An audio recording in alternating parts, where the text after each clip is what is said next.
बिस्मिल्लाहिर्रहमानिर्रहीम, अस्सलामु अलैकुम, सुबह खैर। आप देख रहे हैं एक्सप्रेसो, मैं हूं हिना आदिल और मैं हूं अली अनीक सैयद। उम्मीद आप खैर आफियत से होंगे। आपका दिन अच्छा सा बनाने के लिए हम हाजिर हैं। और जनाब, आज प्रोग्राम की इब्तिदा करने से पहले हम उन दो मारूफ शख्सियात का जिक्र कर लेते हैं जिनको खो देने की वजह से बहुत बड़ा नुकसान हुआ है। उस्ताद हैं, दानिश्वर हैं, मुस्लिम लीग नून के सेनेटर इरफान सिद्दीकी रात गए इंतकाल कर गए हैं। इरफान सिद्दीकी का जिक्र करते हैं। 2 हफ्ते से इस्लामाबाद के निजी अस्पताल में वो ज़ेर इलाज थे। नमाज जनाजा आज शाम 4 बजे H11 कब्रिस्तान इस्लामाबाद में अदा की जाएगी। इरफान सिद्दीकी सेनेट में मुस्लिम लीग नून के पार्लिमानी लीडर थे और इरफान सिद्दीकी का शुमार नवाज शरीफ के करीबी साथियों में होता था। सदर वज़ीर आज़म और मुस्लिम लीग नून के सदर नवाज शरीफ दीगर जो रहनुमाओं ने सेनेटर इरफान सिद्दीकी के इंतकाल पर गहरे रंजो गम का इजहार किया है और अहले खाना से दिली हमदर्दी और ताज़ियत भी की है। और जो दूसरी हस्ती हमें छोड़कर गई हैं, मारूफ माहिर तालीम डॉक्टर आरफा सैयदा ज़हरा, वो इंतकाल कर गई हैं। और वो फॉर्मन क्रिश्चियन कॉलेज लाहौर में तारीख की प्रोफेसर के तौर पर खिदमात अंजाम दे रही थी। उर्दू ज़बान की माहिर डॉक्टर आरफा सैयदा ज़हरा लाहौर कॉलेज बराए ख़वातीन यूनिवर्सिटी की प्रिंसिपल भी रहीं। उनकी नमाज जनाजा आज 1:30 पर जामे मस्जिद अस्करी गुलबर्ग 3 में अदा की जाएगी। और डॉक्टर आरफा सैयदा ज़हरा ने पंजाब की निगरान सूबाई वज़ीर के तौर पर भी फ़राइज़ सर अंजाम दिए। वो कौमी कमीशन बराए ख़वातीन की चेयरपर्सन भी रहीं। इल्मी और अदबी हलकों ने डॉक्टर आरफा सैयदा ज़हरा के इंतकाल पर दुख और अफसोस का इजहार किया है। डेफिनेटली एक बहुत बड़ा लॉस है, ये खला कभी पुर नहीं हो सकता।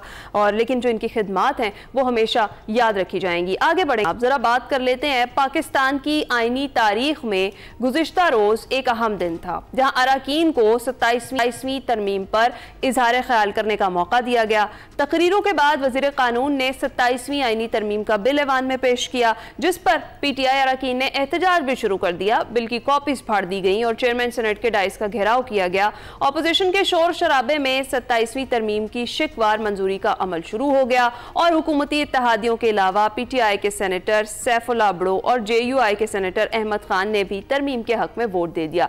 27वीं आइनी तरमीम में आर्टिकल 243 में शिक 4 के बाद 7 नई तरामीम का इजाफा कर दिया गया है। चीफ ऑफ आर्मी स्टाफ के ओहदे का नाम तब्दील करके कमांडर ऑफ डिफेंस फोर्सेस करने की तरमीम भी मंजूर कर ली गई है। उसके साथ साथ सदर मुमलिकत वज़ीर आज़म की एडवाइस पर एयर चीफ और नेवल चीफ की तरह कमांडर ऑफ डिफेंस फोर्सेस का तकर्रुर करेंगे। Joint chiefs of staff committee का ओहदा 27 नवंबर 2025 से खत्म तस्वुर किया जाएगा और वज़ीर आज़म कमांडर नेशनल स्ट्रेटेजिक कमांड का तकर्रुर करेंगे। Field marshal of air force और एडमिरल ऑफ फ्लीट की जिम्मेदारियों और अमूर का तयन वफाकी हुकूमत करेगी।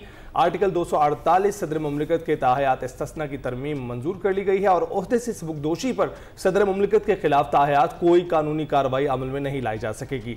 आइनी अदालत के क़याम के लिए आइन की मुताद्दिद शिकों में तरामीम की गई हैं और सुप्रीम कोर्ट के आइनी बेंच में ज़ेर इल्तबा तमाम मुकदमात आइनी अदालत में मुंतकिल करने की भी मंजूरी दी गई है। वफाकी आइनी अदालत के फैसले का इतलाक पाकिस्तान की तमाम अदालतों समेत सुप्रीम कोर्ट पर भी होगा और सुप्रीम कोर्ट के किसी फैसले का इतलाक वफाकी आइनी अदालत पर नहीं होगा। सुप्रीम कोर्ट के अस खुद नोटिस के इख्तियारात भी कम कर दिए गए हैं और सेनेट में कायदे ऐवान साख्तार कहते हैं कि मिसाके जमहूरियत में आइनी अदालत का क़याम शामिल था। नामुकम्मल एजेंडा मुकम्मल किया गया है। आइनी अदालत की दूसरी अदालतों से अलहदगी एक बड़ी पेशरफ्त है और आइनी अदालत के अलग होने से साइलिन की बेहतर अंदाज में दाद रसी भी की जा सकेगी। चीफ जस्टिस समेत तमाम जजेस की सीनियरिटी बरकरार रहेगी। उसमें तमाम साथियों का मशकूर हूं जिन्होंने अपनी ज़मीर को देख के और जिन्होंने समझा कि ये चीज़ मुल्क के इंटरेस्ट में है, मुल्क के लिए इसको वोट देना चाहिए। वो हमारे दोस्त, वो भी साथी हैं जिन्होंने वोट दिया और बहादुरी के साथ वोट दिया। लोकल बॉडीज़ MQM के साथी बहुत ज़्यादा स्ट्रांगली उन्होंने फील किया कि लोकल बॉडीज़ जो है उसको कवर मिलना चाहिए और उसके हवाले से आइनी तरमीम आनी चाहिए। ये बड़ा पॉजिटिवली कंक्लूड हुआ है। आपको मुबारक हो, सबको मुबारक हो। और PTI सेनेटर सैफुल्लाह अब्ड़ो ने सेनेट में वोट देने के बाद अपनी रुकनीत से इस्तीफ़ा दिया और कहा, मेरी पार्टी ने मेरे लिए क्या आवाज़ उठाई, मैं अपनी सेनेटरशिप से इस्तीफ़ा देता हूँ। जो पाकिस्तान इंडिया की जंग हुई उसमें जो हमारे पाक अफवाज का जो किरदार था, जिसकी वजह से इंडिया को शिकस्त हुई, इंडिया ने जो ज़िल्लत उठाई, वो मेरे ख्याल में हमारे सब पाकिस्तानियों के लिए बास है फ़ख्र, बास है इज़्ज़त है। और जितनी इज़्ज़त प्रेसिडेंट ट्रंप ने हमारे फील्ड मार्शल आसिम मुनीर साहब को दी, ऐसे दुनिया में किसी को सदर ट्रंप ने नहीं दी, इवन किसी वज़ीर आज़म को भी नहीं दी। बात यह है सर, मैंने जो आज यहाँ वोट दिया है, मैंने अपने फील्ड मार्शल और पाक अफवाज की वजह से वोट दिया है। मैं आज सर यहाँ अपनी सेनेटरशिप से इस्तीफा देता हूँ और मुझे उम्मीद है कि कल आप यहाँ मुझे डिनोटिफाई करके इलेक्शन कमीशन भेजें। मैंने आपका टाइम इस वजह से लिया, मैं अपनी इस सीट से सेनेटरशिप से इस्तीफा देता हूँ। और सेनेट में अपोजिशन जमातों ने 27वीं आईनी तरमीम को मुस्तरद कर दिया है और कहा है कि हुकूमत ने 2 वोट खरीद कर तरमीम मंजूर कराई। तरमीम के जरिए अदलिया को निशाना बनाया गया। मुज़ाहमत करेंगे, रजिस्ट करेंगे और रजिस्ट करने के जितने भी पुरअमन रास्ते और तरीके हैं उनको अपनाएंगे। हम अपने एतराज़ को दफन नहीं होने देंगे, मरने नहीं देंगे। ये एतराज़ जिंदा रहेगा, जारी रहेगा और आगे बढ़ेगा। 27वीं तरमीम जो है, इसका मुसव्वदा न पार्लियामेंट के सामने लाया जा रहा था, न हमें बताया जा रहा था। चाहिए तो ये था कि इस पर आम डिबेट होती। इस सारी सूरत हाल पर हम करेंगे जी बात। हमें ज्वाइन कर चुके हैं मारूफ माहिर कानून हाफिज एहसान अहमद साहब और इसके साथ साथ हमें सीनियर तज्ज़ियाकार खालिद क़य्यूम ज्वाइन कर रहे हैं। खालिद क़य्यूम साहब, आपकी इजाज़त से ज़रा कानूनी पहलुओं पर मैं चाहूँगी कि पहले हाफिज एहसान साहब से ज़रा इस पर रोशनी डलवाएं। हाफिज साहब, आपके वक्त का बहुत शुक्रिया। सर, जिस तरीके से सेनेट में 27वीं आईनी तरमीम जो है वो मंजूर करवाई गई है और अपोजिशन जमातें इस पर तनकीद करती हुई नज़र आ रही हैं कि आइन का बुनियादी जो ढांचा है उसे तब्दील कर दिया गया है। आप बतौर माहिर कानून क्या समझते हैं, क्या ये जो उनकी तनकीद है वो दुरुस्त है? बिस्मिल्लाहिर्रहमानिर्रहीम, आपको और बहुत सुबह मुबारक दोनों को। बात यह है कि जहां भी जिस मुल्क के अंदर डेमोक्रेसी होती है, पार्लियामेंट होती है, ऑपोजिशन होती है, ट्रेजरी होती है, वहां पे बहुत कम आपको नजर आता है कि जी अगर गवर्नमेंट कोई ट्रेजरी की चीज लेके आती है तो ऑपोजिशन उसको सपोर्ट करे, या ऑपोजिशन लेके आती है तो गवर्नमेंट उसको सपोर्ट करे। ये जनरली जो है ये पूरी दुनिया के अंदर, और यही हैपनिंग जो है वो पाकिस्तान के अंदर है। क्योंकि अगर आपने गवर्नमेंट को सपोर्ट करना शुरू कर दिया या ऑपोजिशन को टेक ऑन शुरू कर दिया उनके लिए, तो फिर समझा यह जाता है कि शायद जो है वो आप अपने मैनिफेस्टो से हट रहे हैं, या आप एक ऐसे कॉन्निवेंस के अंदर या कोलिजन्स के अंदर जा रहे हैं कि जो आपके वोटर की कॉन्स्टिट्यूंसी है वो इफेक्ट होती है। तो ये जनरली एक चीज। अब दूसरी चीज ये है कि क्या दोनों चीजें जो आई हैं उससे पाकिस्तान का जो बेसिक ऑफ द कॉन्स्टिट्यूशन जो है वो इफेक्ट हुआ है या नहीं है। तो ये चीज मैं आपसे शेयर करता चलूं कि दुनिया के बहुत सारे ममालिक के अंदर रिटन कॉन्स्टिट्यूशन है, बहुत सारे ममालिक के अंदर जो है स्टैट्यूट्स उन्होंने बनाए हुए हैं अपने गवर्नमेंट अफेयर्स को चलाने के लिए जो है, और उसके अंदर इसी तरह की आपकी जुडिशरी, पार्लियामेंट या एग्जीक्यूटिव का एक रोल होता है।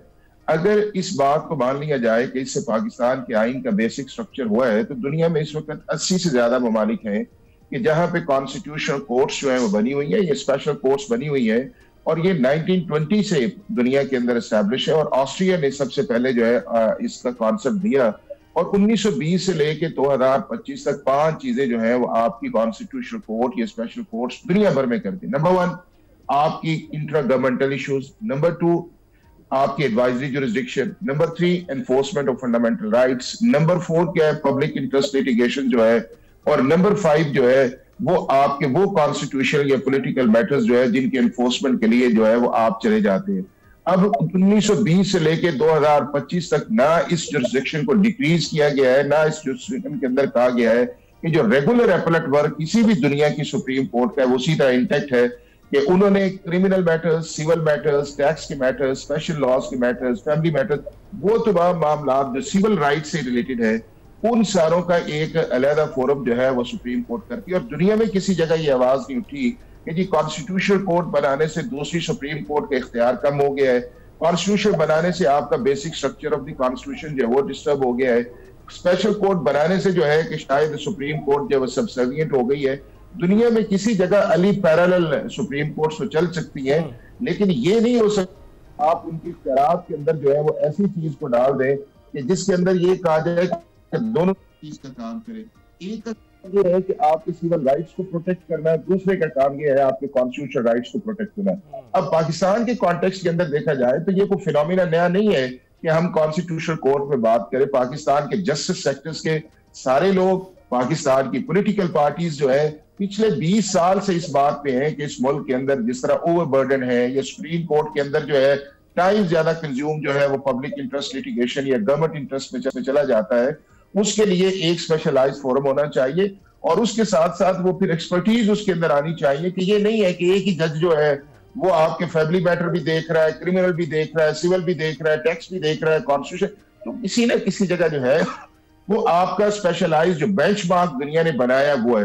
दूसरा ये है कि चूंकि बाज दफा जो आपके कॉन्स्टिट्यूशनल केसेस कॉम्प्लिकेटेड होते हैं, वो टाइम टेकिंग होता है और आपके सामने देखा है कि कई कई हेयरिंग्स होती थी, कई कई इश्यूज आते थे, फिर लाइकिंग डिसलाइकिंग बेंच ये वो, तो जो थोड़ी बहुत चीज की गई 26 कॉन्स्टिट्यूशनल अमेंडमेंट के अंदर जो नहीं होनी चाहिए थी कॉन्स्टिट्यूशनल बेंच की, उससे आपके मुल्क के अंदर एक साल से देखें कि आज तक जो है वो पाकिस्तान की सुप्रीम कोर्ट के कॉन्स्टिट्यूशनल बेंच की रिकग्निशन इशू है, चीफ जस्टिस की अथॉरिटी इशू है, जजेस के आपस के लेटर्स जो है, तो वो जो एक ऐसा प्रोसेस था जो लीगली कॉन्स्टिट्यूशनली कंफ्यूज था, ये ओवरलैप का मेरा ख्याल है कि मुनासिब वक्त पे पार्लियामेंट ने उसे एड्रेस किया है, इससे भी पहले इसको हो जाना चाहिए था। और ये एक पॉलिटिकल नैरेटिव के ऊपर मैं समझता हूं कि इस चीज को जो है वो अपोज किया जा रहा है, अदरवाइज सारों का इस चीज पे इत्तेफाक था। तो इस मुल्क के अंदर सुप्रीम कोर्ट का कॉन्स्टिट्यूशन और रीच किया। अब ये बात दुरुस्त है कि हमारे बहुत से केसेस अब ज़ेर इल्तवा हैं, उनको सुनने के लिए भी अदालतें कायम होनी चाहिए थी, लेकिन अभी ये बताइएगा कि ये जो सुप्रीम का लफ्ज हज़फ करके फेडरल कॉन्स्टिट्यूशनल कोर्ट कहा गया है, इसकी टेक्निकलिटी क्या है?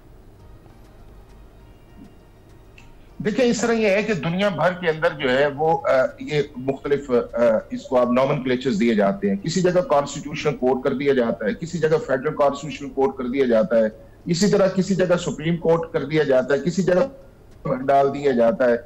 जितने भी दुनिया के अंदर कॉन्स्टिट्यूशनल कोर्ट्स हैं उनका जनरली जो नाम है वो फेडरल कॉन्स्टिट्यूशनल कोर्ट है। चूंकि पाकिस्तान भी एक फेडरल है, उसकी फेडरेशन है, उसके नीचे आपके फेडरेटिव यूनिट्स है, तो इसीलिए इसका नाम जो है वो फेडरल कॉन्स्टिट्यूशनल कोर्ट दी। और अभी 73 में सुप्रीम कोर्ट आया था जी, उससे पहले 1956 के कॉन्स्टिट्यूशन के अंदर भी आपकी फेडरल सुप्रीम कोर्ट थी, ये नहीं थी कि सिर्फ सुप्रीम कोर्ट थी, बट आपने उसका 73 में नाम चेंज करके सुप्रीम कोर्ट ऑफ पाकिस्तान कर दिया।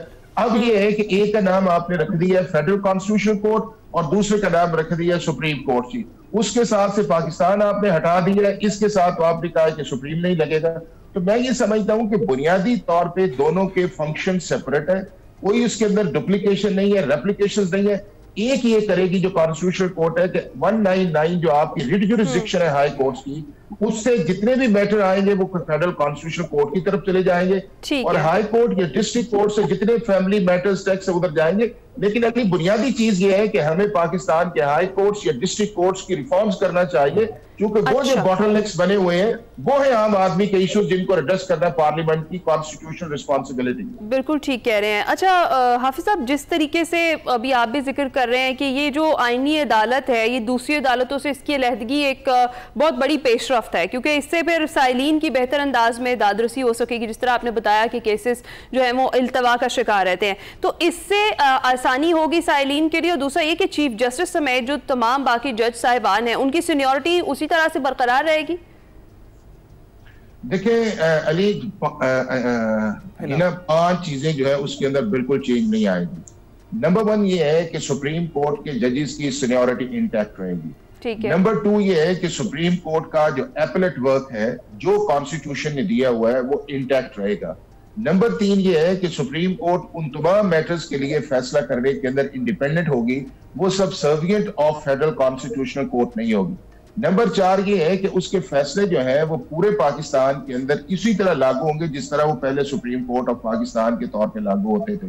5वीं चीजें ये है कि उनके पास रिव्यू का पावर भी अवेलेबल है। और फाइनल चीज उसके अंदर ये है कि उसका जो अपॉइंटमेंट का मैकेनिज्म है उसको भी चेंज नहीं किया गया कि हाई कोर्ट से जजेस जो है वो सुप्रीम कोर्ट में भी आ सकते हैं और हाई कोर्ट के जजेस जो है वो कॉन्स्टिट्यूशनल कोर्ट के अंदर भी जा सकते हैं। और इन दोनों को अंदर जो है जो आपके लॉयर्स की स्टैंडिंग है, 15 साल की अगर आपकी स्टैंडिंग है तो आप सुप्रीम कोर्ट के जज बन सकते हैं, और 20 साल की अगर आपकी स्टैंडिंग है तो आप फेडरल कॉन्स्टिट्यूशनल कोर्ट के अंदर बन सकते हैं। तो किसी जगह आपको ये नहीं आएगा कि आपने उसको नीचे किया है, उसके स्टेटस को नीचे किया है, या आपने उसकी जुरिसडिक्शन को कम किया है। सिर्फ ये आपने किया है कि रीएलोकेशन ऑफ जुरिसडिक्शन जो है वो आपने की है, और वो इसलिए की है कि आपकी एक ग्राउंड रियलिटी की रिक्वायरमेंट थी जो आपने देखा है कि 15-20 साल से।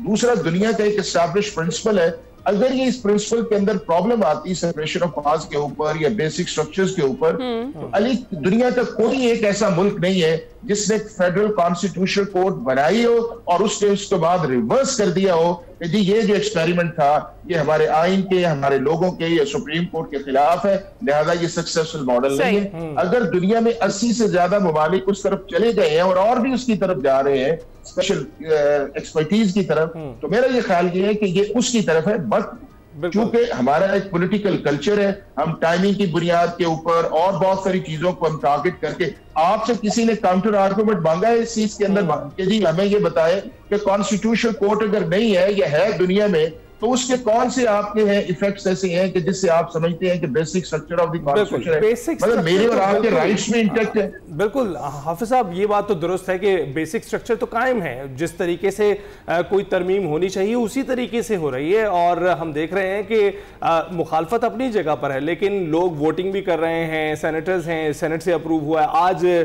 जो है कौमी असम्बली में पेश किया जाएगा, 11 बजे वो होगा, तो वहां से भी तवक्को ये की जा रही है अप्रूव हो जाए, तो प्रोसेस तो वही है, स्ट्रक्चर खड़ा है। हाफिज साहब बहुत शुक्रिया, आपने कानूनी पहलुओं पर इसके जो है रोशनी।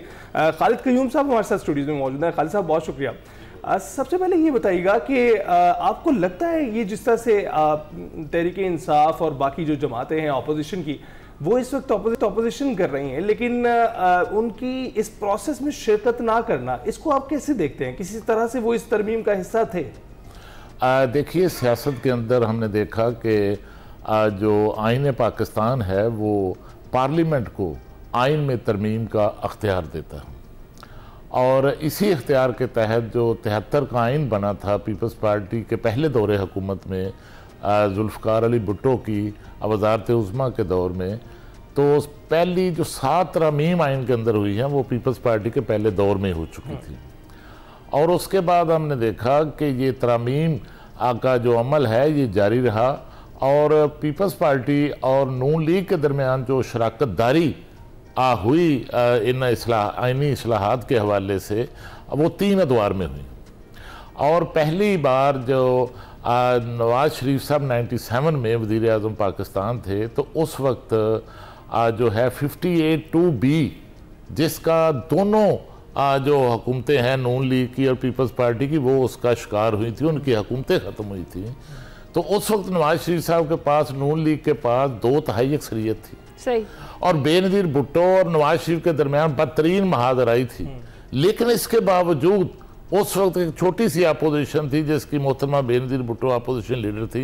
पीपल्स पार्टी ने नवाज शरीफ साहब की ये जो आइनी तरमीम थी उसको सपोर्ट किया, क्योंकि उन्होंने बड़े जख्म खाए थे 58(2)B से।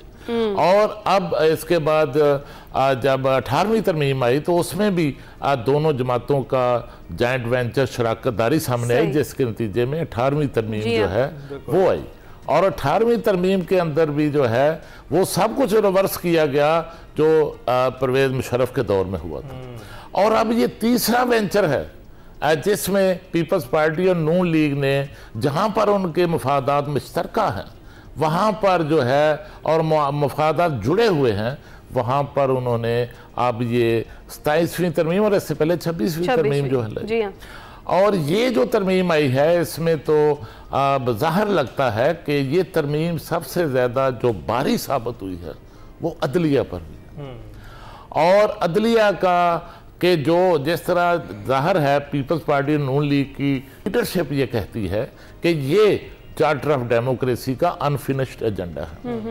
मैं समझता हूँ कि चार्टर ऑफ डेमोक्रेसी में अदलिया के अंदर जो रिफॉर्म्स के लिए जो नकात तय किए गए थे, शायद उससे भी कुछ बढ़कर जो है वो अदलिया से जो है जख्म दोनों जमातों ने खाए थे, जिस तरह 58(2)B से खाए थे, इस तरह इसमें कोई शक नहीं कि जो सुप्रीम कोर्ट थी माजी की उससे पीपल्स पार्टी की हुकूमतों ने भी और नून लीग की हुकूमतों ने भी बड़े जख्म खाए थे।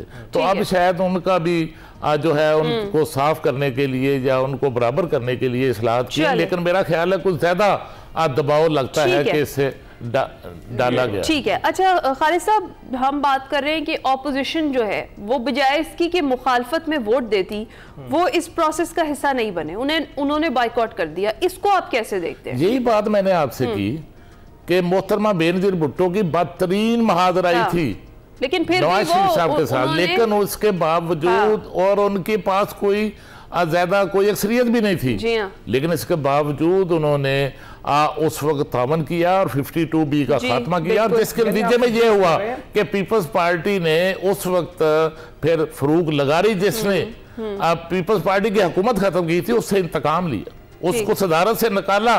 तो मैं समझता हूं कि PTI के लिए अब भी कोई रास्ता बन सकता है तो पार्लियामेंट के अंदर लेकिन से वो तो ये कह रहे हैं कि अब इस चीज का तो वो हिस्सा नहीं बने, इसका बॉयकॉट कर दिया, लेकिन अब जो दीगर तहरीक इंसाफ के साथ सियासी जमातें हैं वो भी ये कह रही हैं कि हम सड़कों पर आएंगे, इसका ऐलान उन्होंने किया। कौन सा रास्ता आपके ख्याल में बेहतर है और किससे उन्हें फायदा मिल सकता है, या कोई मजबूत किस्म की तहरीक चला भी पाएंगे अपोजिशन जमातें? देखिए, पार्लियामेंट का फ्लोर तो उनके पास मौजूद है, ठीक है, पार्लियामेंट के अंदर तो वो रोल अदा कर सकते हैं, पार्लियामेंट के अंदर तो उनको रोल अदा करने से कोई नहीं रोक सकता, और पार्लियामेंट में उनके रोल के नतीजे में, उनके साथ मुज़ाकरात के नतीजे में जो 26वीं आईनी तरमीम थी उसमें आईनी अदालत का एजेंडा मुअख्खर किया गया, और PTI और JUI की जो तजवीज़ थी उस पर उसको फिर आईनी बेंच में बदला गया। तो इस तरह का पार्लियामेंट के अंदर एंगेजमेंट के जरिए भी कुछ ना कुछ वो हासिल कर सकते थे जो वो नहीं कर सकते। और दूसरा जो ऑप्शन है वो इत्तेजाज का है, लेकिन देखिए कि क्या PTI जो है वो पिछले 2-2.5 साल के अंदर कोई इत्तेजाज कर सकती है? हाँ, इत्तेजाज उसने किया है PTI ने, लेकिन KP के अंदर किया है, जलसे किए हैं, लेकिन बलूचिस्तान के अंदर पशीन में किए हैं। देखिए, जब तक पंजाब के अंदर PTI कोई एक्टिविटी नहीं करती, कोई इत्तेजाज नहीं करती, कोई बड़ा पावर शो नहीं करती, उस वक्त मैं नहीं समझता कि कोई बड़ी जो है वो PTI जो है वो सड़कों पर आकर कोई नतायज हासिल कर सकते। बिल्कुल खालिद साहब, दो ही रास्ते हैं उनके पास, ये मुज़ाकरात करेंगे या एहतजाज करेंगे। एहतजाज के बारे में आपने बता दिया, मुज़ाकरात की कौन सी आप देखते हैं कि राह हमवार है यहाँ पर? क्योंकि हमें दिखाई देता है कि हुकूमत जो है उस कदर संजीदा नहीं है, दावत ज़रूर देती है वो आके मुज़ाकरात करने की, लेकिन क्या आपको लगता है कि PTI के पास ये ऑप्शन मौजूद है? और राजा परवेज़ अशरफ की तकरीर अभी रिसेंटली, उनका ये कहना था ये जो शोर शराबा करने वाले पार्लियामान में मौजूद हैं ये अगले इलेक्शंस में नहीं होंगे, तो आपको लगता है कि अभी फ्लोर है, अभी तो उनके पास फॉरम मौजूद है, आइंदा आने वाले इंतखाबात में वो फॉरम भी नहीं रहेगा? देखिए, इसमें कोई शक नहीं कि ये जो 26वीं आईनी तरमीम है और उसके बाद ये जो 27वीं आईनी तरमीम आई है, इस दोनों तरमीम ने PTI का जो सफ़र है उसको तवील कर दिया, और सफ़र उनका लंबा हो चुका है, और अब उनको जो है इस हवाले से PTI की क़यादत को रास्ते निकालने होंगे। माजी में भी इससे बड़ी तवील पीपल्स पार्टी ने 11 साल ज़ियाउल हक दौर में जिद्दोजहद की, लेकिन बेलाखिर जो है वो रास्ता निकला था कि मोहतरमा बेनज़ीर भुट्टो जो है वो पाकिस्तान आई, और देखा आपने किस तरह वहाँ पर फिर तब्दीली आई। तो ये जिद्दोजहद का जो अमल है ये इत्तेजाज के साथ साथ पार्लियामेंट के अंदर और पार्लियामेंट के बाहर दोनों मकामात पर मैं समझता हूं कि सियासी जमातों, खास तौर पर अपोजिशन जमातों को अपना किरदार जो है वो अदा करना चाहिए, और उसके नतायज जो हैं वो माजी में भी हमने देखा कि हर दौर में निकलते आए हैं। तो इस कदर PTI को मायूस नहीं होना चाहिए, उन्हें पार्लियामेंट के अंदर भी सियासत करनी चाहिए, पार्लियामेंट के बाहर भी करनी चाहिए। बिल्कुल ठीक, बहुत शुक्रिया खालिद क्यूम साहब हमारे साथ स्टूडियो से थे। करंट जो पॉलिटिकल सिचुएशन उस पर हम बात कर रहे थे। अभी हम जाएंगे ब्रेक पर, आप कहीं मत जाइएगा। वेलकम बैक जनाब। एक किस्सा आपके साथ शेयर करते हैं, और वो किस्सा ये है कि मैं जब अपनी क्लास में एक बार बैठा था और 1 घंटे से ज़ायद की क्लास होना शुरू हो गई थी, तो मैंने अपने टीचर से पूछा कि जनाब आप ये जो कुछ पढ़ा रहे हैं ये 1 घंटे से ज़ायद मुझे समझ में नहीं आ रहा, मेरा अटेंशन स्पैन जो है वो जवाब दे रहा है। तो उन्होंने कहा कि इतनी बड़ी क्लासेस में आकर भी अगर आप तवज्जो इस कदर नहीं दे सक रहे हैं तो ये आपकी नाअहली है। उसके बाद से मैंने अपनी तवज्जो सेट कर ली और फोकस को बेहतर करने पर, इम्प्रूव करने पर जो है मेरा ध्यान रहा। तो अभी आप देखेंगे ना कि अटेंशन स्पैन की जहाँ पर हम बात करते हैं वो क्यों कम होता चला जा रहा है। आप देखें कि हम पहले वीडियोज़, पहले मूवीज़ आया करती थी, डॉक्यूमेंट्रीज आया करती थी, 2-2, 3-3 घंटे की होती थी, लोगों के पास बहुत वक्त होता था, आराम से बैठकर वो देखते थे। लेकिन अब सूरत हाल ये है कि लोगों के पास घंटे तो क्या मिनट्स भी नहीं है, और वो चाहते हैं कि 1 मिनट में 2 मिनट में आप जो है तमाम, खासकर ये जो जेन जी है और उसके बाद की जो जनरेशन है वो ये चाहती है कि जल्द से जल्द आप अपनी बात बयान करें ताकि उनका वक्त ज़ाया ना हो। और वो वक्त क्यों बचा रहे हैं ये हम नहीं जानते। सेगमेंट हिमाकत की नफ्सियात में वकार अहमद मलिक आज बता रहे हैं कि जदीद दुनिया में हमारे दिमाग को क्या चैलेंजेस दरपेश हैं। आइए देखते हैं।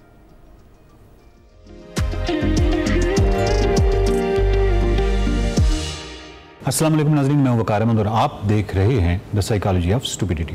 द साइकोलॉजी ऑफ स्टुपिडिटी में हम बात कर रहे थे कि जो इज्तिमाई हमाकत है इसमें इजाफा होता चला जा रहा है, और हम ये बात कर रहे थे कि इस इज्तिमाई हमाकत में जो इजाफा है ये आम आदमी के ऑब्जर्वेशन में यकीनन होगा, वो ख़बरें देखता है, लेकिन इसको साइंटिफिक स्टडीज़ में और जितने भी अब तक ये स्टडीज़ और रिसर्चेज़ हैं वो हमें बता रही हैं कि इस इज्तिमाई हमाकत में काफ़ी तेज़ी से इजाफा हो रहा है, जिसका हमने एनालिसिस किए थे कि इसका एक वजह जो है और बहुत बड़ी वजह जो है वो सोशल मीडिया, और सोशल मीडिया के पीछे जो एल्गोरिथम है वो जिस तरह काम करता है, वो जिस तरह जाहिलियत और तअस्सुब को फ़रोग़ दे रहा है, एक बहुत बड़ा किरदार उसका है। और इसके अलावा हमने ये कहा था कि इन्फॉर्मेशन ओवरलोड जो है उसकी वजह से इंसान जो है वो मेंटल शॉर्टकट्स की तरफ जाना बहुत ज़्यादा शुरू हो गया।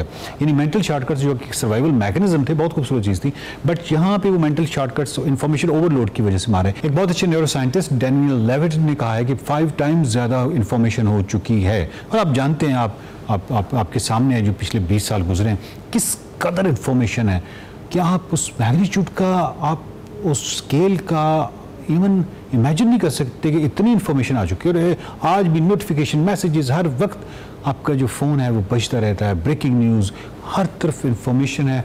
अगर आप एक्सेस करें तो भी, नहीं करें तो भी ज़बरदस्ती आपकी तरफ आ रही है। वो तमाम जो इन्फॉर्मेशन है वो इस कदर ओवरलोड इन्फॉर्मेशन की वजह से ह्यूमन ब्रेन जो है वो वही रद्द-ए-अमल दे रहा है जिसको देना चाहिए, यानी मेंटल शॉर्टकट्स में वो एक सहूलत है। मेंटल शॉर्टकट्स की वजह से आप गहरी तनकीदी फ़िक्र और हवाले से महरूम हो रहे हैं। आज के जो हमारा बात है या मौजू है वो अटेंशन के हवाले से, एक अटेंशन के सर तक किस कदर मुतासर हो रही है। न्यूरो साइंटिस्ट मैरियन वुल्फ जो हैं और इसके अलावा जो एंशियस जनरेशन के जो राइटर हैं, सो इस तरह की जो किताबें हैं, इस तरह के जो मुसन्निफीन हैं, वो बार बार एक रीवायरिंग का जिक्र कर रहे हैं, और वो है एक ऐसी रीवायरिंग ह्यूमन माइंड के अंदर हो रही है। और पिछले जब से सोशल मीडिया है 2010 के बाद से ये इसके अंदर बहुत ज़्यादा इजाफा हो चुका है। और ये जो रीवायरिंग है ये आने वाले वक्तों में किस कदर ख़तरनाक हो सकती है, इसका एक जो झलक है, अगर आप देखना चाहें कि वो क्या आने वाले वक्तों में इसकी शक्ल क्या होगी, तो शायद ब्रेव न्यू वर्ल्ड और जैसे नावल और या 1984 जैसे नावल, इस तरह के नावल जो हैं ये अगर आप पढ़ें तो थोड़ा सा आइडिया हो जाता है कि आगे आने वाले वक्तों में ये जो क्या शक्ल, दुनिया क्या शक्ल इख्तियार करेगी।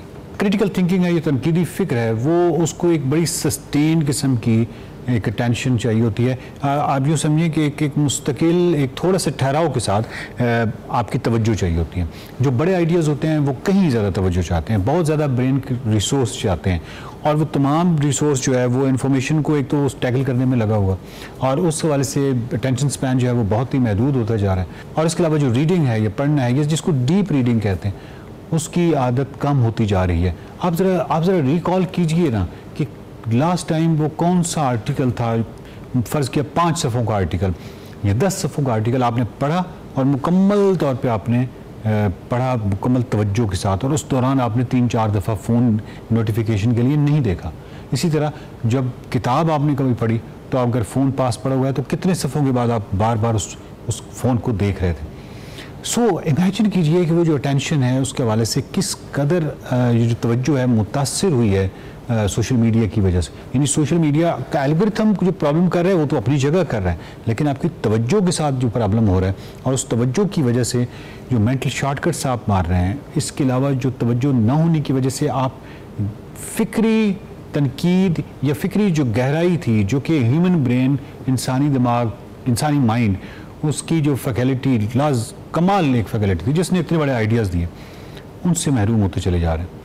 एक और चीज़ ये भी देखी गई है कि बहुत सारी ऐसी वीडियोस यूट्यूब पे हैं जो कि बहुत अच्छी इंसाइट देती हैं, बहुत अच्छा फ़िलासफ़ी के हवाले से, इन्हीं मामलात के हवाले से।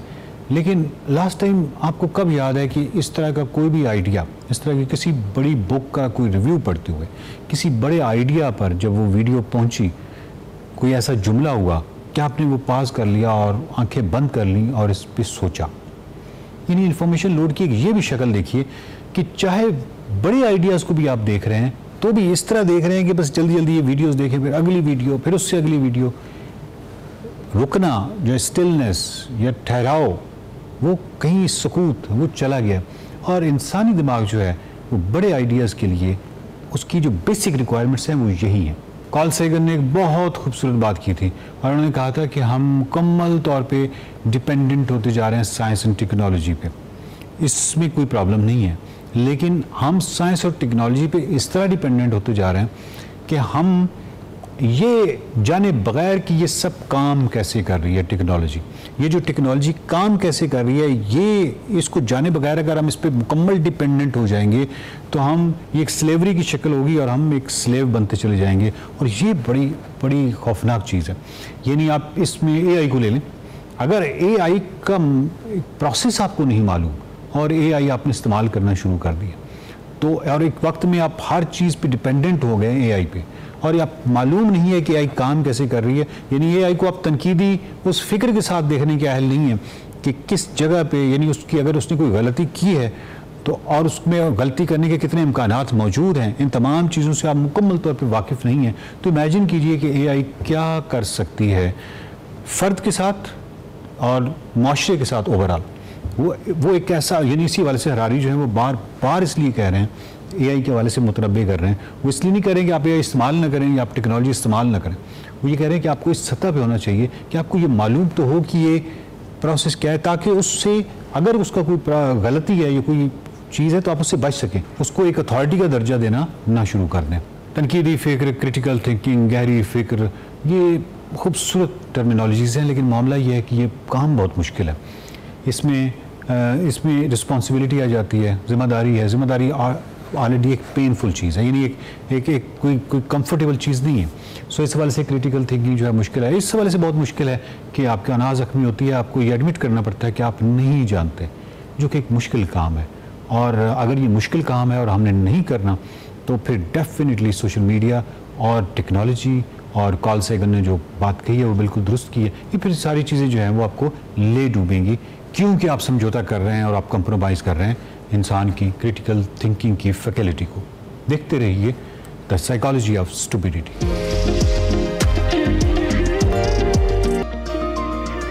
Welcome back to Expresso. जी, कुछ बात कर लेते हैं कराची में ई चलान सिस्टम के तहत 14 रोज़ के दौरान ट्रैफिक कवानीन की खिलाफ वर्जी पर शहरियों को 48,211 ई चलान, करीबन 50,000 ई चलान जारी किए गए हैं, जबकि 4,500 शहरियों ने माफ़ी के लिए रुजू किया है। और अदाद-ओ-शुमार क्या बताते हैं? अदाद-ओ-शुमार के मुताबिक सबसे ज़्यादा चालान जो है वो 31,555 चालान सीट बेल्ट ना बांधने पर जारी किए गए, जबकि हेलमेट ना पहनने पर 8,431, ओवर स्पीडिंग पर 2,304 चालान जारी किए गए हैं। अदाद-ओ-शुमार के मुताबिक 27 अक्टूबर से 9 नवंबर तक 14 रोज के दौरान जो डेटा है हम वो आपके साथ शेयर कर रहे हैं। सिग्नल की खिलाफ वर्जी पर 2009, ड्राइविंग के दौरान मोबाइल फोन के इस्तेमाल पर 1,263 चालान जारी किए गए। इसके अलावा काले शीशों पर 670, फैंसी नंबर प्लेट्स पर 585, रॉन्ग वे पर 556, मुसाफिरों को छत पर बिठाने पर 368 चालान जारी किए गए। और तर्जुमान ट्रैफिक पुलिस के मुताबिक माफी के लिए भी शहरियों की जानिब से रुजू किया गया। तकरीबन 90% से ज्यादा शहरियों के ई चालान जो है वो माफ भी कर दिए गए, जबकि जो बकिया ई चालान है वो शहरियों की जानिब से चैलेंज किए जाने पर खुसूसी कमेटी को इरसाल कर दिए गए हैं। और मज़कूरा जो खुसूसी कमेटी है उन ई चालान से मुतालिक अब फैसला करेगी। इस पर हमने बात करनी है। इस पर बात करने के साथ हमारे खास गेस्ट मौजूद हैं, पीर मोहम्मद शाह, DIG ट्रैफिक कराची हैं। बहुत शुक्रिया पीर मोहम्मद शाह हमें ज्वाइन करने का। बताइएगा कि इस वक्त सूरत हाल क्या है, शहरियों का रिस्पॉन्स कैसा आ रहा है इस पर? देखिए, शहरियों को तो जैसे कि फर्स्ट टिकट पर वेवर अनाउंस हुआ है, तो मोस्ट ऑफ देम 90+% जो है वो हमारे सहूलत सेंटर्स पर आकर और वो वेवर की फैसिलिटी जो है ना वो ले रहे हैं हमसे। और बाकी कुछ परसेंटेज केसेस हैं जिनमें लोगों ने इसको पे भी किया है, मे बी उनकी सेकंड वायलेशन हो, तो उसमें हम अंडरटेकिंग लेते हैं, उनको बताया जाता है कि उन्होंने क्या गलती की है and they undertake not to repeat it again. तो इस तरह से मतलब जो टिकट जिनको इशू हो रहे हैं वो तो हमारे पास आ रहे हैं, हमारे साथ राब्ते में आ गए हैं। बाकी शहरियों का जनरली तो मिक्स्ड रिस्पॉन्स ही है इसमें। अच्छा पीर मोहम्मद शाह साहब, आप वेवर का जिक्र कर रहे हैं, तो कितने फीसद ऐसे शहरी हैं जिनको माफ़ी दी गई है और वो ये भी उन्हें मुतरब्बे किया गया है कि दूसरी बार वायलेशन नहीं करेंगे वो? जी हाँ, 92% केसेस जो हैं उन्होंने वेवर ले लिया है हमसे। और तकरीबन डेली की मतलब बुनियाद पर 11 सेंटर्स हैं हमारे, वहाँ सैकड़ों लोग आ रहे हैं। और क्योंकि वो बड़ा एफिशिएंट सिस्टम है, सिर्फ QR कोड को स्कैन किया जाता है और अंडरटेकिंग जो है डिजिटली ली जाती है। So that's it hardly takes 2 minutes. तो वो तो 92+ % है जो कि वेवर ले रहे हैं, और उनको बिल्कुल अंडरटेकिंग बताई जाती है कि इस अंडरटेकिंग में ये लिखा हुआ है कि मैं आइंदा वायलेशन नहीं करूंगा, और अगर मैंने वायलेशन की तो ये जो टिकट जो वेवर मिला है मुझे, ये भी फिर दोबारा से भेजा जाएगा। जी शाह साहब, एक चीज जिस पर बहुत शहरी तिल मिलाए हुए थे और वो था कि जुर्माने बहुत ज्यादा हैं, तो इसमें कोई कमी की तजवीज ज़ेर गौर है? एक्चुअली ये फीस तो है नहीं कि जिसको सबको पे करना हो, ये तो एक्चुअल में है ही जुर्माना। तो एक तो ये लोगों को समझना चाहिए कि गलत करेंगे तो फिर ये आपके सामने आएगा। बाकी जो इसके ऊपर अगर कोई कहीं पर बातचीत चल रही है वो तो फिर लेजिस्लेशन में ही होगी। हमारे जो लेजिस्लेटर्स हैं, हमारे जो मेंबर्स ऑफ प्रोविंशियल असेंबली हैं, वो इस पर बहस कर सकते हैं, और हमें जो फिर रिवाइज्ड अगर फाइन्स अमाउंट मिले तो हम फिर उसको इम्प्लीमेंट कराएंगे। अच्छा सर, ऐसे शहरी जो वायलेशन कर रहे हैं, ऐसे शहरी जो चालान अपना पे नहीं कर रहे, इस चीज़ को संजीदा नहीं ले रहे, उनके लिए क्या पैगाम है? देखें, ये तो देखें एस्केलेटिंग एक सिस्टम है जिसके अंदर ना स्लोली बट श्योरली आपकी गाड़ियां जो है वो मार्क होंगी, आपके जो लाइसेंसेस हैं वो सस्पेंड होंगे, और अल्टीमेटली अगर आप बिल्कुल ही इसको आप ओवरलुक करते हैं, इग्नोर करते हैं 6 माह तक, तो फिर अल्टीमेटली कोर्ट्स के थ्रू नादरा में आपके CNIC भी ब्लॉक होंगे, और गाड़ी अगर रोड पर आई तो वो लीगली इम्पाउंड हो जाएगी, मतलब उसको इमोबाइल कर दिया जाएगा। तो लोगों को चाहिए कि एक चीज आई है और डिसिप्लिन लोगों के अंदर ला रही है, तो उसको आप एक तो अवॉइड करें ताकि आपको फाइन ही ना हो, और अगर आपने कोई गलती की है तो वेवर लें, और अगर आप रिपीट ऑफेंड करते हैं तो फिर आपको तो पे करना पड़ेगा। शाह साहब, बहुत बहुत गुफ्तगू करने के लिए। जनाब, आपने DIG ट्रैफिक कराची को सुन ही लिया है। उनका ये कहना है कि अगर जानो माल का तहफ़्फ़ुज़ चाहिए तो आपको कानून की पासदारी करनी पड़ेगी और वायलेशन से बिल्कुल इज्तनाब करना पड़ेगा। हम ब्रेक पर जाएंगे।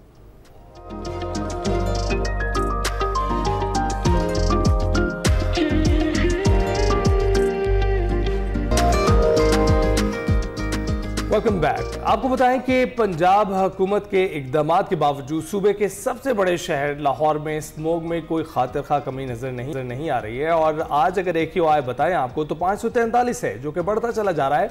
लाहौर आज भी आलूदा तरीन शहरों में दूसरे नंबर पर है, और स्मोग के पेश नज़र ज़िला इंतजामिया ने लाहौर में मार्केटों के औकात कार तब्दील कर दिए हैं, और ये कोशिश की जा रही है कि किसी न किसी सूरत इस पर काबू पाया जा सके या इसके जो असरात हैं उन पर काबू पाया जा सके। इस पर मजीद बात करने के लिए हमारे साथ मौजूद है हमारी खास गेस्ट मरियम शब्बीर, माहिर माहौलियात है। मरियम, बहुत शुक्रिया हमें ज्वाइन करने के लिए। कैसी हैं आप? जी अल्हम्दुलिल्लाह, थैंक यू। मरियम, जिस तरीके से हम देख रहे हैं कि स्मॉग में दिन ब दिन इजाफा हो रहा है, आपको नहीं लगता अब ऑफिशियली डिक्लेयर कर दें इसको लाहौर का 5वां जो मौसम है? जी बिल्कुल, कई सालों से मेरा ख्याल है कि ये तो अब एक न्यू नॉर्मल अनफॉर्चुनेटली बन गया है।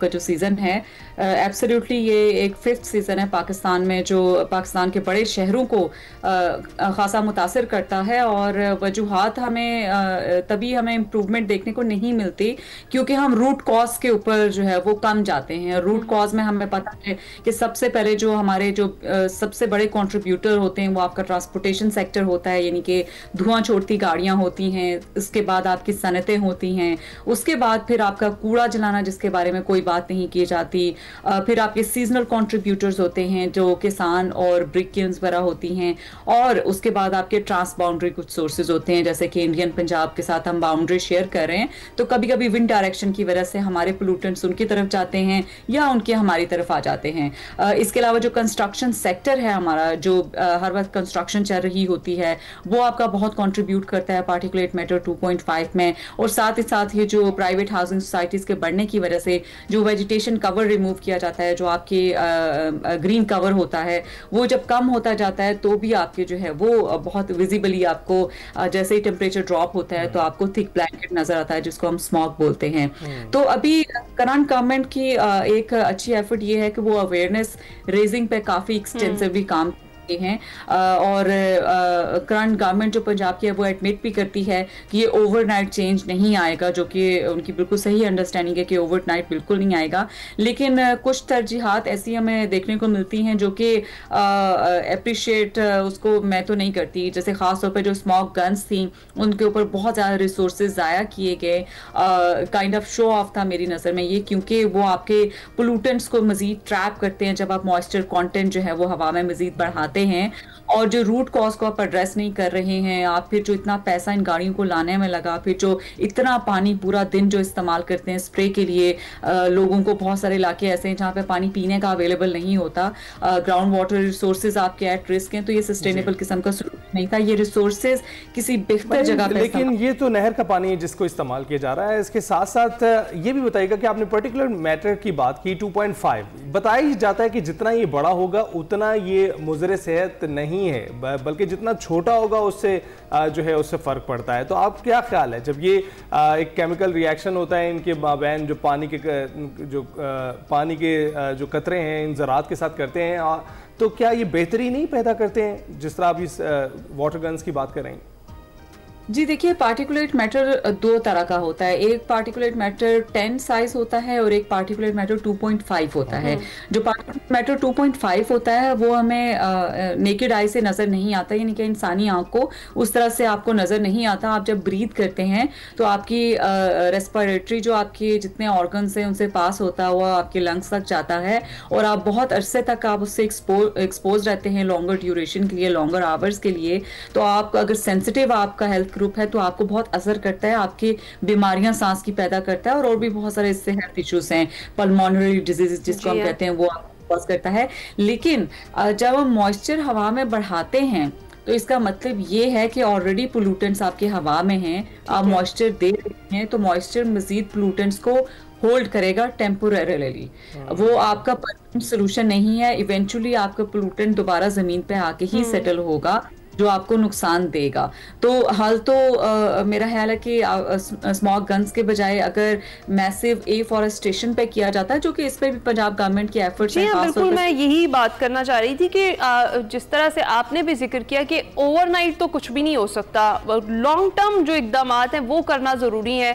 जिस तरीके से प्लांट्स जो हैं वो लगाने चाहिए बहुत ज़्यादा। इसके साथ साथ बहुत सारे फैक्टर्स ऐसे हैं जिस पर पंजाब गवर्नमेंट काम तो कर रही है, जिस तरह से वो इमिशन टेस्ट किए जा रहे हैं गाड़ियों के, और भट्टे हैं और फसलों की बाकियात हैं, इनके जलाने पर पाबंदी है, फाइन्स है, जुर्माने हैं। इसमें डेफिनेटली हम सबको मिलकर किरदार अदा करना पड़ेगा। जहां गवर्नमेंट काम कर रही है हमें उसके साथ साथ काम करना पड़ेगा। आपको क्या लगता है मजीद कौन से ऐसे इकदाम हैं जो अभी उठाने चाहिए ताकि इन फ्यूचर हमें उनका फायदा हो सके?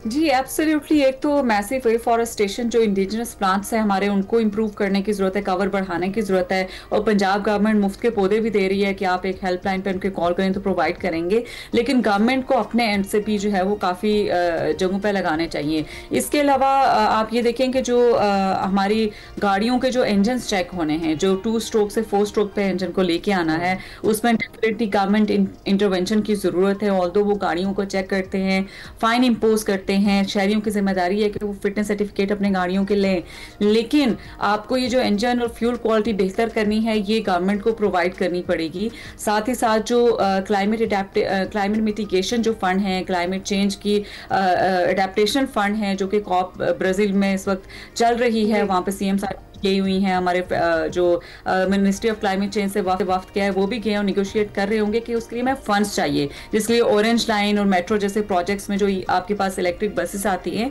जो कम कंट्रीब्यूट करती हैं आपकी हवा में ये जो ग्रीन हाउस गैसेज होती हैं या जो आपकी एयर क्वालिटी को ख़राब करती हैं, तो उसके लिए हमें फंड्स चाहिए। पाकिस्तान के पास इतने ज़्यादा फंड्स नहीं हैं कि खुद से लोग जो है वो अफोर्ड कर सकें। ऑल्दो क्लीन एयर पॉलिसी जो पाकिस्तान की है वो आपकी सेट करती है, इलेक्ट्रिक व्हीकल पॉलिसी भी सेट करती है कि 2030 तक 30% आपकी इलेक्ट्रिक गाड़ियां होनी चाहिए, लेकिन मेरा ख्याल है कि मैसेज में सिर्फ 1% जो अमीर तबका है वही अफोर्ड कर सकता है, आपकी मेजोरिटी ऑफ पॉपुलेशन अफोर्ड नहीं कर सकती है।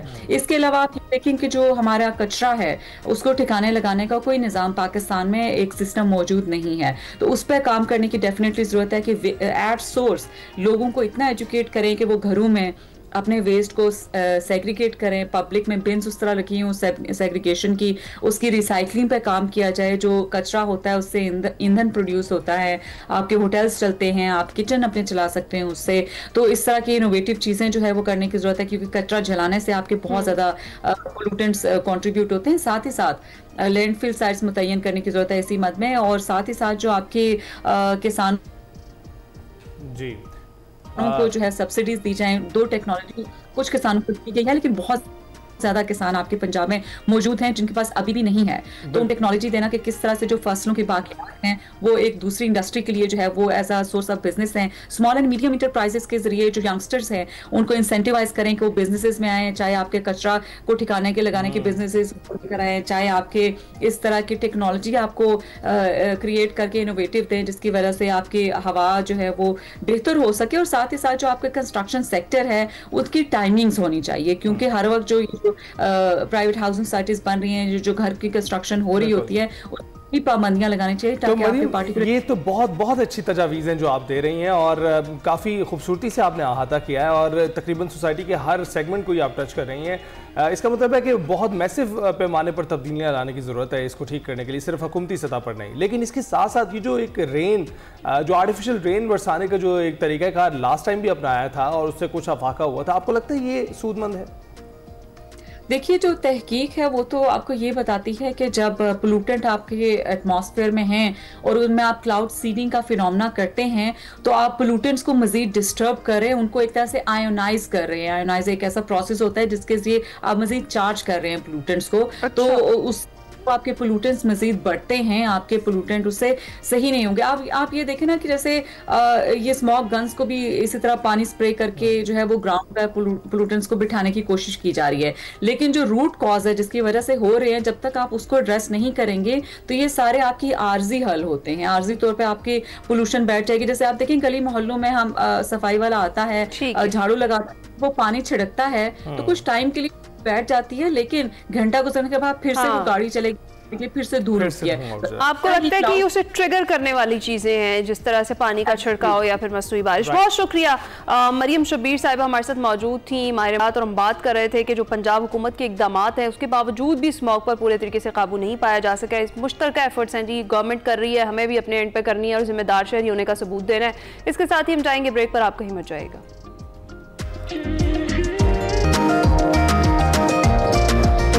वेलकम बैक टू एक्सप्रेसो जी। अब कुछ बात करते हैं कैसे विज की जिसने शमाल की हसीन वादियों में एक नई तारीख रकम की है। जी हाँ, हुंजा विमेन प्रीमियर लीग की बात करें जहाँ खेल, जज्बा और खवातीन की बाख्तियारी एक साथ नजर आई। एक हफ्ते तक जारी रहने वाले इस इवेंट में 6 टीमों ने अपनी बेहतरीन कारकर्दगी दिखाई और तमाशाइयों में शामिल हजारों खवातीन ने अपने जोश और जज्बे से माहौल को गरमाए रखा।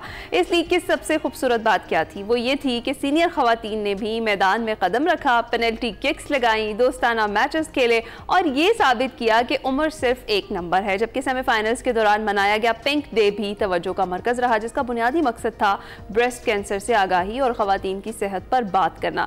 जबकि फाइनल मैच काफ़ी दिलचस्प था जिसमें हुंजा यूनाइटेड ने ज़बरदस्त कारकर्दगी दिखाते हुए डायमंड FC को 2-0 से शिकस्त दे दी। हुंजा विमेन प्रीमियर लीग ने साबित कर दिया कि खेल सिर्फ मुकाबला नहीं बल्कि खवातीन के इत्तेहाद, खुद एतमादी और इख्तियार की अलामत है। मजीद इसी हवाले से हम बात करेंगे। फातेह टीम की कैप्टन नूर हमारे साथ मौजूद हैं।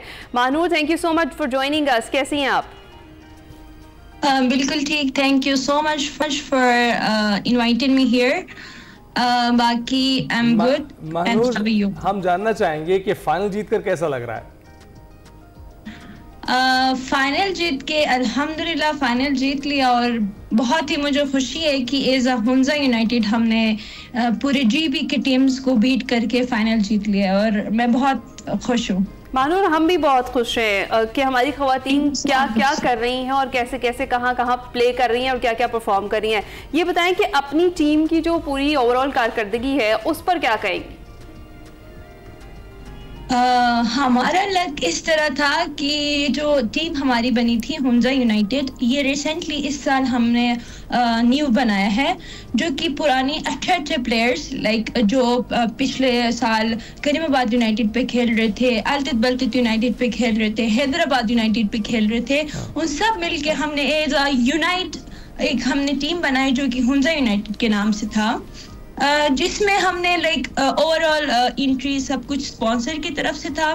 उसके बाद जो हमने परफॉर्मेंस दिया है, फर्स्ट हमारे ग्रुप स्टेज मैचेस थे जो कि 2 थे, उसमें हमने फर्स्ट मैच में 2-0 से स्कोर किया था और अल्हम्दुलिल्लाह सेकंड मैच में भी 2-0 से हमने विन किया था और अल्हम्दुलिल्लाह अगेन कि हमने सेमीफाइनल भी 2-0 से और फाइनल भी 2-0 से हमने अपना बरकरार रखा, जो कि हमारा फर्स्ट मैच में था वही स्पिरिट के साथ हमने आखिर फाइनल तक वही खेला है। और जो कि मैं लकी थी कि मेरे जो टीममेट्स थे एशिया चैंपियंस थे पिछले साल 2023 वाले जो सेशन था उसमें भी विनर्स थे और हम साथ मिलके इस साल भी विनर्स रहे। बिल्कुल। तो मानूर, कैसे देखते हैं आप ये जो अब ख़वातीन की फुटबॉल के मैदानों में एंट्री हुई है, इसको सोशली क्या इम्पैक्ट आया है आपके इर्द-गिर्द? ओवरऑल हुंजा जो है लाइक हमारे लिए, मैं खुशकिस्मत हूँ कि मैं हुंजा में रह रही हूँ, क्योंकि जब से मेरी बर्थ हुई है इस इलाके में किसी चीज़ के लिए मुझे मना नहीं किया है, स्पेशली करीमाबाद, अल्तित, सेंट्रल हुंजा, अपर हुंजा में, क्योंकि जो हमारी सोसाइटी है ऐसी सोसाइटी है जिसमें हम सारे मिलके मुझे सपोर्ट कर रहे हैं या सारे मिलके बेटियों को सपोर्ट कर रहे हैं, जिस तरह बेटों को सपोर्ट कर रहे हैं उस तरह हमें भी सपोर्ट कर रहे हैं।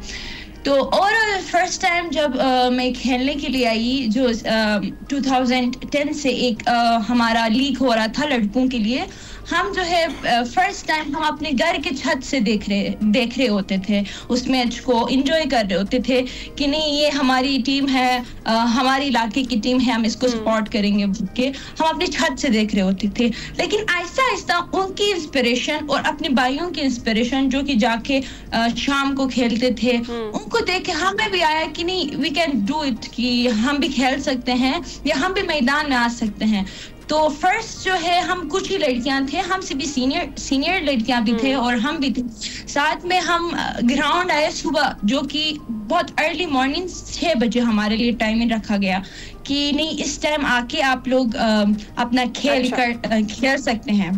तो उस टाइम फर्स्ट जो था बहुत मुश्किल हो रहा था, क्योंकि हर सोसाइटी में एक हेल्प जो हमें सपोर्ट करे वो भी होता है, जो हमारे बैक में बोल रहे होते हैं वो भी होते हैं। बिल्कुल। तो बहुत मुश्किल था फर्स्ट टाइम, लेकिन आहिस्ता आहिस्ता जो कि हमारे सोसाइटी में मेरे हमसायों में जो भी लड़के थे लड़कियां थे, हम साथ जा रहे थे और उन्होंने फर्स्ट टाइम मुझे क्योंकि मैं थोड़ी सी टॉम बॉय टाइप थी बचपन से, तो आपकी बात बिल्कुल ठीक थी मानूर, कि जहां आपको अप्रिशिएट करने वाले लोग होते हैं वहीं आपको डीमोरलाइज करने वाले भी बहुत सारे लोग होते हैं जो आपके खिलाफ बात करते हैं, लेकिन आपकी परफॉर्मेंस उन लोगों के लिए जवाब होती है और आप किस तरीके से आगे जा रहे हैं अपनी जिंदगी में वो उनके लिए जवाब होता है। अच्छा, मुझे ये बताएं कि हुंजा में डेफिनेटली बहुत ज्यादा टैलेंट है किसी भी चीज को लेकर, अगर हम देखें तो खवातीन के हवाले से बताएं कि खवातीन का रुझान कौन सी गेम्स में है ज्यादा, किस गेम में ज्यादा पार्टिसिपेट करती हैं हुंजा की खवातीन? बेसिकली जो है हर पर्सनल जो लोग होते हैं उनकी पर्सनल इंटरेस्ट होती है, लेकिन जी एग्जैक्टली उसमें ज़्यादातर हमने देखा है कि फुटबॉल और सीजनल टाइप हमारा गेम है जो कि आइस हॉकी। मैं खुद भी नेशनल चैंपियन हूँ आइस हॉकी विंटर्स में, और हम ओवरऑल सीजन में फुटबॉल खेलते हैं। मैंने जितना देखा है फुटबॉल ज़्यादा लोगों को पसंद है, क्योंकि उसमें क्राउड आके इंजॉयमेंट होती है लोगों से, मतलब दूसरे स्पोर्ट्स में भी होती है, लेकिन हुंजा में हालांकि हमारे पास इतनी फैसिलिटीज नहीं है, स्टिल लाइक दे लाइक कि फुटबॉल इज लाइक अच्छा गेम है, वी कैन डू दैट, तो इसलिए। बिल्कुल। तो ये जो सीनियर खवातीन की शिरकत थी इसका कैसा तासुर था वहां पर और लोगों ने कितना अप्रिशिएट किया इस चीज को? जी बिल्कुल, इस दफा हमारा जो पूरा साल है उसमें न सिर्फ HPL ये ऑर्गेनाइज कर रही है खवातीन या मर्द जो ओल्ड एज के हैं, हमने पूरे साल में इस तरह की इवेंट्स रखे थे, लेकिन ये जो हमारा वीक था ये वुमेन्स वीक था, जो कि हमने डेडिकेट किया था पूरे वुमेन्स के लिए, नॉट फॉर द गर्ल्स, पूरे वुमेन्स के लिए, जिसमें हमने रखा था फुटबॉल, जो कि सोशल मीडिया पे देखा होगा कि हमारे जो माएँ हैं उन्होंने भी हमारे साथ खेला एक दिन, जो कि लाइक बहुत इंस्पिरेशन की बात थी लोगों के लिए कि नहीं, लाइक हमारी माएँ भी कर सकती हैं अपने फिटनेस के लिए। और बड़ा ही डिफरेंट और मुनफरिद ख्याल था जिस तरह से ये किया गया और जिस तरह से सीनियर खवातीन ने शिरकत की। अच्छा, मुझे ये बताएं महानूर, आपके फ्यूचर प्लान्स क्या हैं? कौन से ऐसे नेशनल या इंटरनेशनल इवेंट्स हैं जिनमें पार्टिसिपेट करने का आप इरादा रखती हैं आगे? जो एक्चुअली जो मेरा बैकग्राउंड है वो जो है, मैंने 13 ईयर से स्टार्ट किया था। तब मैंने एक सोच से स्टार्ट नहीं किया था कि मैं नेशनल तक जाऊंगी। मैंने अपने लाइक इस तरह की इंस्पिरेशन थी कि नहीं, मैं मैदान में जाके बस उधर परफॉर्म कर दूं, नेशनल नहीं, इंटरनेशनल नहीं, बस उस मैदान में जाऊं जिसमें हम नहीं जा सकते थे। मेरा फर्स्ट मिशन ये था। उसके बाद ऑब्वियसली मेरे कॉलेज उसमें मेरा स्कॉलरशिप लग गया, स्पोर्ट्स मेरिट, तो मैंने ए लेवल्स कंप्लीट किया। लेकिन अभी मेरा इंडिविजुअली जो मेरा सोच है वो अपने प्रोफेशनल लाइफ के साथ इसको कंटिन्यू कर लूँ। अपना जो कैरियर है जो कि एजुकेशन के रिलेटेड है वो अपना परफेक्ट कर लूँ, उसके साथ मैं स्पोर्ट्स को आगे बढ़ा दूँ। बिल्कुल मानूर, बहुत बहुत शुक्रिया हमसे गुफ्तगू करने के लिए। And wish you all the best. आपके जो भी इरादे हैं इंशाल्लाह आप पूरे करेंगी, मुकम्मल करेंगी। Wish you all the best for your future endeavours. हम ब्रेक पर जाएंगे। वेलकम बैक जनाब। क्रिकेट की बात किए बगैर तो शो अधूरा रहता है, तो क्रिकेट की बात करते हैं। जनूबी अफ्रीका के खिलाफ शानदार कामयाबी के बाद अब ग्रीन शर्ट्स का अगला मिशन है श्रीलंका को हराना, जिसकी ग्रीन शर्ट्स ने तैयारियां मुकम्मल कर ली हैं। और पाकिस्तान और श्रीलंका के दरमियान 3 वन-डे मैचों की सीरीज का पहला मैच आज रावलपिंडी में खेला जाएगा। पिंडी स्टेडियम में मुकाबला दिन 2:30 बजे शुरू होगा और दूसरा एक रोजा मैच जो है वो 13, जबकि तीसरा आखिरी मैच जो है वो 15 नवंबर को खेला जाएगा। कौमी टीम के कप्तान शाहीन शाह अफरीदी कहते हैं कि जनूबी अफ्रीका के खिलाफ फैसलाबाद में सीरीज जीतने से टीम के हौसले बुलंद हुए और अब तमाम खिलाड़ी पुरज़्म हैं कि श्रीलंका के खिलाफ भी जीत का तसलसल बरकरार रखा जाएगा। तो देखते हैं जनाब क्या पिंडी के मैदान में एक बार फिर ग्रीन शर्ट्स का जादू चलता है या नहीं।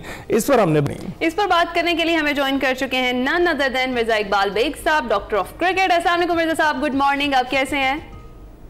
वालेकुम अस्सलाम, बहुत बहुत शुक्रिया है ना, सुबह खैर आपको भी और अली को भी।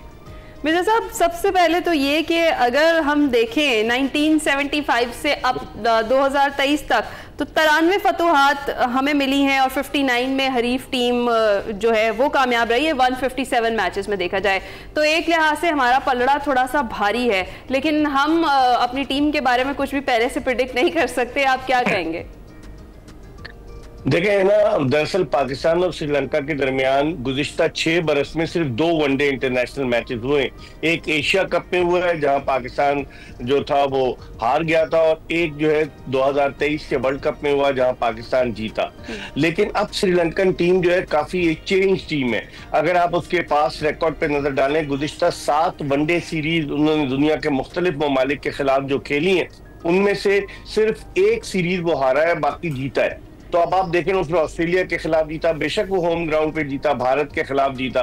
तो उस लिहाज से श्रीलंका की टीम अब वनडे क्रिकेट में एक बेहतर टीम का रूप इख्तियार करती चली जा रही है। और मैं समझता हूं कि साउथ अफ्रीका के मुकाबले में श्रीलंका पाकिस्तान की सख्त जान हरीफ साबित होगी, क्योंकि उनकी बॉलिंग भी बड़ी तगड़ी है, उनकी बैटिंग भी बहुत अच्छी है, और उनके 2-3 प्लेयर्स तो यहाँ PSL भी खेल कर गए, कुसाल मेंडिस हुआ, कमिंडा मेंडिस हुआ।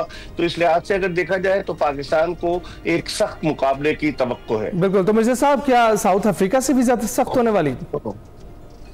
बिल्कुल, उसकी वजह ये अली कि ये बैलेंस टीम है। इसमें 3 स्पिनर जो है टॉप के स्पिनर हैं, वनिंदो हसरंगा, उसके अलावा हिक शाना जो जबरदस्त जिसे कहते हैं मिस्ट्री बॉलर है, और उसके अलावा 35 साल जेफरी वरेंडेसी वो उनके लेग स्पिनर है जो कि बड़े तजुर्बाकार है।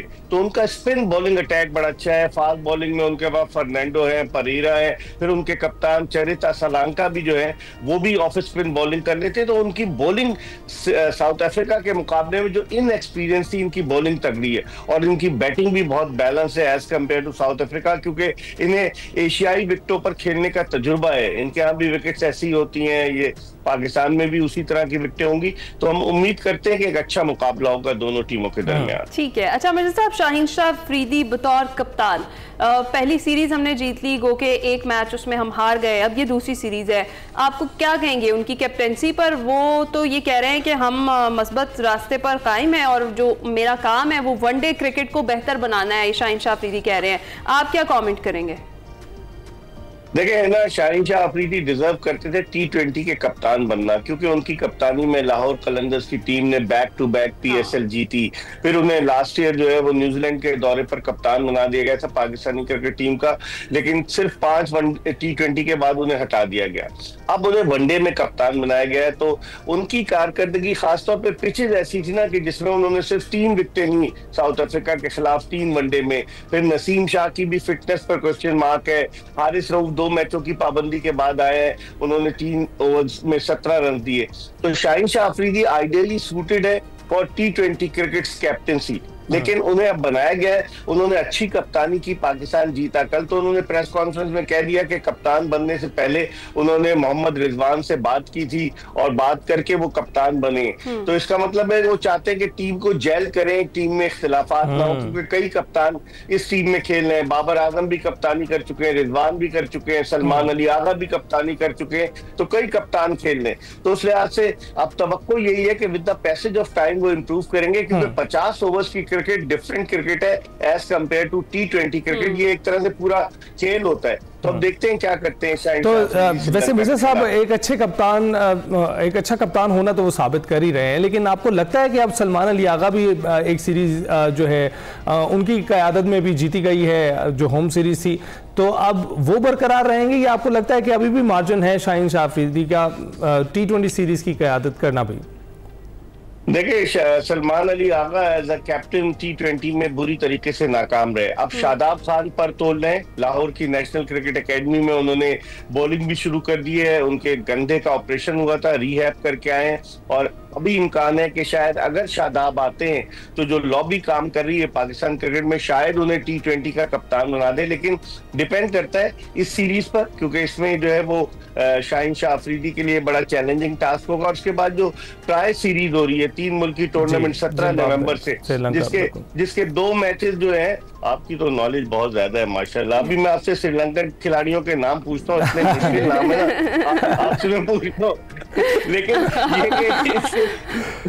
इसके बाद जो ट्राई सीरीज हो रही है, उस ट्राई सीरीज में पाकिस्तान, जिम्बाब्वे, श्रीलंका है, 2 मैचेस पिंडी में, बाकी 5 मैचेस आपके शहर में जरूर जाइएगा लंच बॉक्स लेकर अपना मैच देखने। बिल्कुल ठीक है। अच्छा मिर्जा साहब, पिंडी की पिचेस, पिंडी स्टेडियम, वहां पर पाकिस्तान रिकॉर्ड खुद ही बनवाता भी है, खुद ही तोड़ता भी है, आज के मैच के लिए क्या प्रेडिक्ट करेंगे, और ये कि अगर टॉस जीतते हैं तो पहले क्या करना चाहिए और मैक्सिमम स्कोर कितना हो सकता है आज?